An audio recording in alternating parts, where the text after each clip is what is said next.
Assalamu alaikum wa rahmatullahi ta'ala wa barakatuh. Cet exposé va porter sur les cieux et le paradis dans le Coran et dans la Bible. Quand un chrétien te dit tu n'iras pas au ciel, demande-lui de quel ciel il s'agit. Lorsqu'un chrétien vous dit que Jésus est allé au paradis, demandez-lui de quel paradis s'agit-il. Où se trouve le paradis des chrétiens? Lorsque le musulman parle du ciel et du paradis, de quel paradis et de quel ciel s'agit-il? Les chrétiens et les musulmans parlent du paradis et du ciel, oui, mais ont-ils dans leur entendement la même conception du ciel et du paradis? Voici les questions qui échappent à toute la galerie de l'interreligieux et qui font que nous discutons à bâton rompu sur des thèmes qui n'ont pas les mêmes significations selon notre positionnement.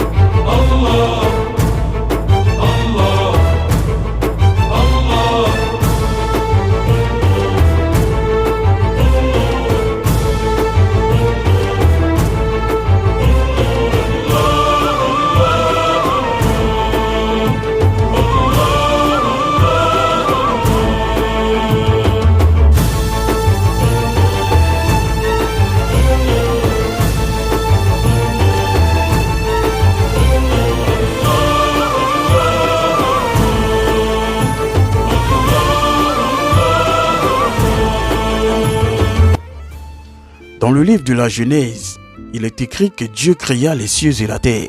Genèse 1, verset 1. Au commencement, Elohim créa les cieux et la terre. Bereshit bara Elohim et Hashamayim ve et Ahares. Au commencement, Dieu créa les cieux et la terre. À partir de ces versets, nous savons qu'il y a plusieurs cieux, Hashamayim, mais la Bible se contente de décrire le ciel le plus bas, le ciel le plus proche, le ciel terrestre, en ces termes. Genèse 1, verset 8. Dieu appela l'étendue ciel. Ainsi il y eut un soir et il y eut un matin. Ce fut le second jour. Genèse 1, verset 14 à 17. Dieu dit qu'il y ait des luminaires dans l'étendue du ciel pour séparer le jour d'avec la nuit, que ce soit des signes pour marquer les époques, les jours et les années, et qu'ils servent de luminaires dans l'étendue du ciel pour éclairer la terre. Et cela fut ainsi. Dieu fit les deux grands luminaires, le plus grand luminaire pour présider au jour et le plus petit luminaire pour présider à la nuit. Et il fit aussi les étoiles. Dieu les plaça dans l'étendue du ciel pour éclairer la terre. Cependant, il sera précisé plus loin, dans les livres, dans ces mêmes livres, qu'il existe en plus de ce ciel le plus proche de nous, d'autres cieux ajoutés. Ainsi aurons-nous les cieux et aussi les cieux des cieux. Deutéronome 10, verset 14. Voici à l'Éternel ton Dieu appartiennent les cieux et les cieux des cieux, la terre et tout ce qu'elle renferme. 2 Chroniques 2, verset 6. Mais qui a le pouvoir de lui bâtir une maison, puisque les cieux et les cieux des cieux ne peuvent le contenir? Et qui suis-je pour lui bâtir une maison, si ce n'est pour faire brûler des parfums devant lui? Néhémie 9, verset 6. C'est toi, Éternel, toi seul, qui as fait les cieux des cieux et toute leur armée, la terre et tout ce qui est sur elle, les mers et tout ce qu'elle renferme. Tu donnes la vie à toutes ces choses, et l'armée des cieux se prosterne devant toi. À travers ces versets bibliques, nous savons que le ciel est composé des cieux et aussi des cieux des cieux. Mais la question se pose de savoir combien y a-t-il de cieux et combien y a-t-il de cieux des cieux? Peut-on trouver cette précision dans l'Ancien Testament? Peut-on à partir du Nouveau Testament préciser de façon claire le nombre des cieux créés par Dieu? Nous avons fouillé dans le Tanakh appelé chez les chrétiens l'Ancien Testament, mais nous n'avons pas trouvé une précision de nombre des cieux ou du nombre des cieux des cieux. Nous n'avons non plus trouvé de précision sur la situation du paradis dans les cieux. En fait, ce qu'on appelle Ancien Testament ne mentionne pas dans ces livres un paradis céleste ni le nombre des cieux. Ici, c'est le flou total. Même le mot ou l'idée d'un paradis céleste est carrément ignoré. Le Dieu de ces livres s'est tout simplement contenté d'affirmer que c'est à lui qu'appartiennent les cieux, sans toutefois donner de détails sur la façon dont ils furent faits, ni la façon dont ils furent structurés. Nous disons qu'il est du devoir du Créateur qui a jeté l'homme dans cette immensité de lui donner les prémices d'une explication scientifique afin de dissiper les brouhaha de son imagination. Ce qu'on va donc faire, c'est d'aller maintenant jeter notre dévolu sur le Nouveau Testament. Peut-être trouvera-t-on un endroit où il est précisé le nombre des cieux ou des cieux et aussi une précision sur la localisation dans les cieux du paradis. Quand on vient dans le Nouveau Testament, nous ne trouvons pas non plus de précision de la part du très grand Messie, Jésus, sur la façon dont le ciel a été construit et structuré. Le discours de Jésus sur la construction des cieux et de la terre est très vague et nous n'avons pas de précision de sa part sur le nombre des cieux. Et d'ailleurs, pour Jésus, le royaume des cieux, ce n'est rien d'autre qu'un royaume terrestre. En plus, il renvoie la création à un autre Seigneur que lui. Voici donc quelques-unes de ces paroles qui trahissent ceux qui voudraient le diviniser. Par exemple, Jésus dit dans Matthieu 11, verset 25, « En ce temps-là, Jésus prit la parole et dit, « Je te loue, Père, Seigneur du ciel et de la terre, de ce que tu as caché ces choses aux sages et aux intelligents, et de ce que tu les as révélées aux enfants. » Il disait aussi que les étoiles tomberont du ciel. Ça, ce sont les discours de Jésus sur le ciel. Dans Marc 13, verset 25, il dit « Les étoiles tomberont du ciel et les puissances qui sont dans les cieux seront ébranlées. » Il est aussi dit que Jésus, dans les évangiles, fut enlevé au ciel. Marc 16, verset 19. Le Seigneur, après leur avoir parlé, fut enlevé au ciel et s'assit à la droite de Dieu. Et une autre de ses paroles disait qu'il était dans le ciel. C'est Jean 3, verset 13. Personne n'est monté au ciel si ce n'est celui qui est descendu du ciel, le Fils de l'homme qui est dans le ciel. Donc si Jésus dit qu'il est dans le ciel, la question se pose de savoir, Jésus était dans quel ciel? Puisqu'il y a plusieurs cieux et même les cieux des cieux. Il a aussi ajouté à cela qu'il serait avec un brigand au paradis. Luc 23, verset 43. Et Jésus lui répondit, c'est-à-dire Jésus répondit au brigand, « Je te le dis en vérité, aujourd'hui tu seras avec moi dans le paradis. » Et il y a des gens qui aiment citer ces versets pour mettre la différence entre Jésus et les autres prophètes, soi-disant que Jésus a un accès direct au paradis. Mais nous allons leur demander où se trouve ce paradis selon le christianisme, selon le livre des chrétiens. Dans les évangiles, il n'y a aucune précision par Jésus de la situation céleste de ce paradis évoqué par Luc. Certains commentateurs disent que c'est la demeure des bénis dans le séjour des morts, le Sheol. Certains autres vont le ramener au ciel en suivant les traces et les enseignements de Paul. C'est-à-dire qu'avec Jésus lui-même, nous avons une vision floue sur les thèmes ciel et paradis. Si Jésus était ce Dieu créateur, n'avait-il pas le devoir de nous rendre plus clairs les fondements de sa création?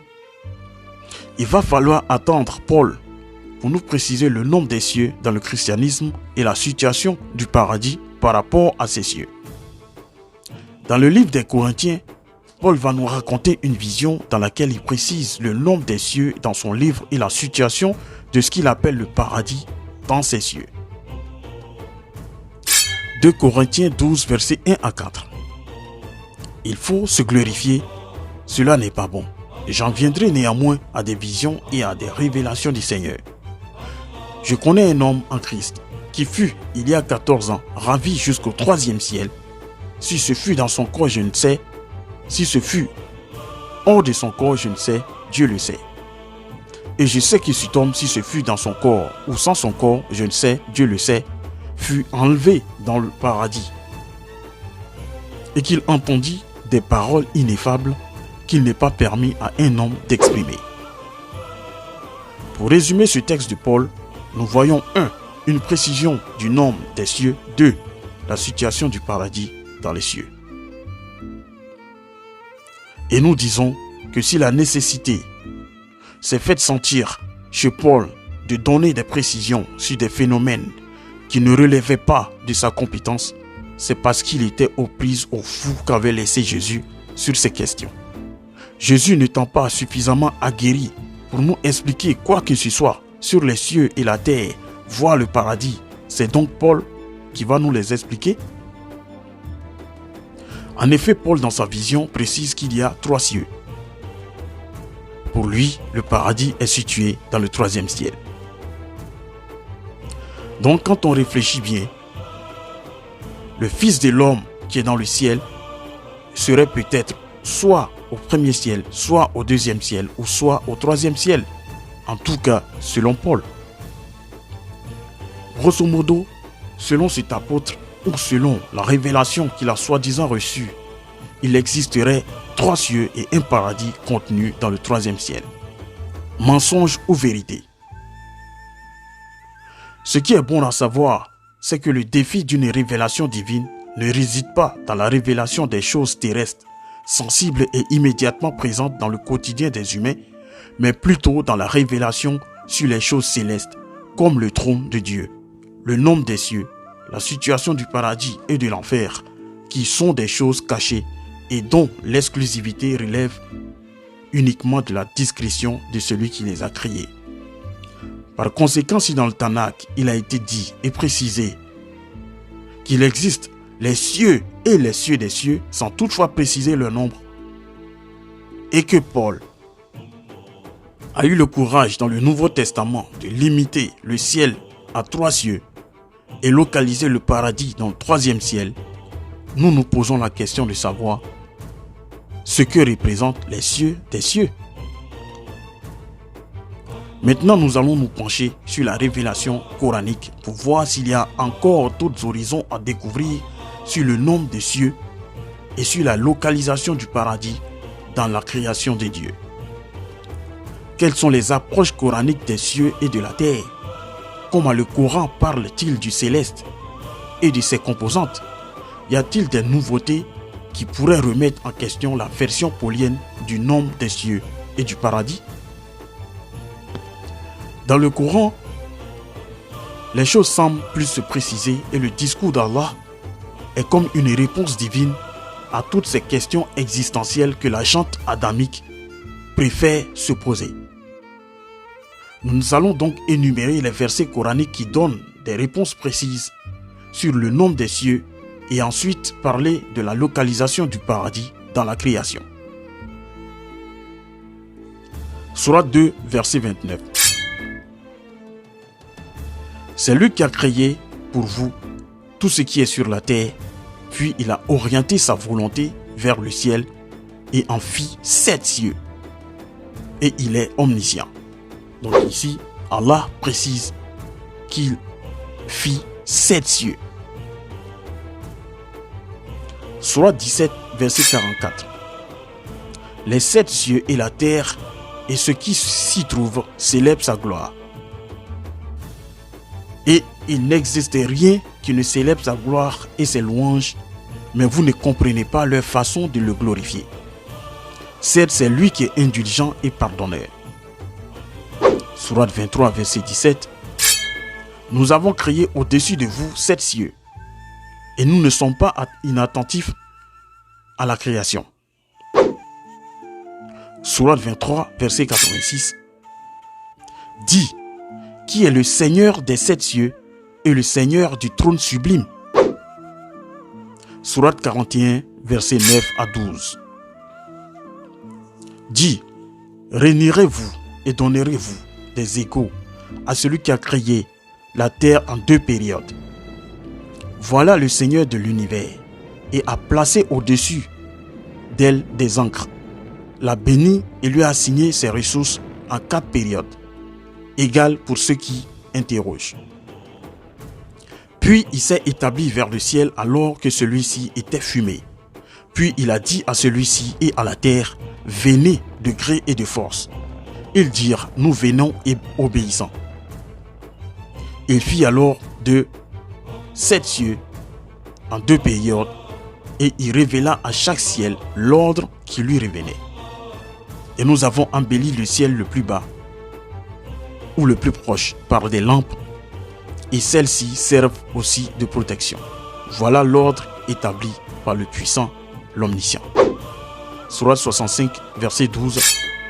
Allah qui a créé 7 cieux et autant de terres, entre eux son commandement descend, afin que vous sachiez qu'Allah est en vérité omnipotent et qu'Allah a embrassé toutes choses de son savoir.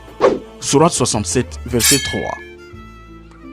Celui qui a créé 7 cieux superposés sans que tu vois de disproportion en la création du tout miséricordieux. Ramène sur elle le regard, y vois-tu une brèche quelconque? Donc dans ces versets coraniques, Allah, le créateur des cieux et de la terre, n'a pas hésité à nous préciser qu'il a créé 7 cieux au-delà de 3 cieux comme l'a imaginé Paul. C'est-à-dire qu'en plus des 3 cieux de Paul, 4 autres cieux sont ajoutés par le Créateur lui-même. Dès lors, ces versets coraniques nous dévoilent le mensonge de Paul, le chef du christianisme, et nous prouvent que Paul n'a jamais reçu une révélation du vrai Dieu sur les cieux et la terre. Paul, qui croyait qu'après lui, aucun autre prophète du vrai Dieu ne viendrait parler de ces choses-là, s'est lancé dans des spéculations insuffisantes sur le ciel. Nous verrons encore le faux de cet apôtre avec les versets coraniques sur le paradis, parce que si Paul a logé le paradis dans le 3e ciel, le Coran, lui, nous démontre que le paradis est plus que cela, que le paradis est plus que ce ciel. Sourate 57, verset 21. Hâtez-vous vers un pardon de votre Seigneur ainsi qu'un paradis aussi large que le ciel et la terre. Préparé pour ceux qui ont cru en Allah et en ses messagers. Telle est la grâce d'Allah qu'il donne à qui il veut. Et Allah est détenteur de l'énorme grâce. Ici, Allah prend le ciel pour l'ensemble des 7 cieux. C'est ce qu'on appelle la métonymie, prendre la partie pour le tout. Cela se précise plus dans le 2e verset que nous allons donner. Sourate 3, verset 133.